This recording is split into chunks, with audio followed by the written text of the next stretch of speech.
जय Hind news, जनतेच्या हितासाठी निर्भीड पत्रकारिता। जमीन वर्ग 2चा 50% नजराणा बुडवला, मिरज तहसीलदार यांची सरकारकडून चौकशी सुरू। मिरज तहसीलदार यांनी वर्ग 2 जमिनीचा 50% सरकारी नजराणा न वसूल करता ती वर्ग 1 करून दिल्याने शासनाचा महसूल बुडाल्याचा गंभीर प्रकार उघडकीस आला आहे। या प्रकरणी जय हिंद सेनेचे पक्षप्रमुख चंदनदादा चव्हाण यांनी मंत्रालयात अवर सचिव विकास खारगे यांच्याकडे तक्रार दाखल केली।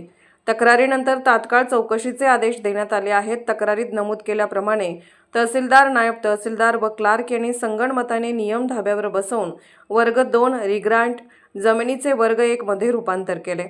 संबंधित मंडळ अधिकाऱ्याच्या अहवालानुसार चालू बाजारभावाच्या 50% नजराणा भरून घेणे आवश्यक होते, मात्र महसूल वसूल न करता जमीन वर्ग 1 करण्यात आली।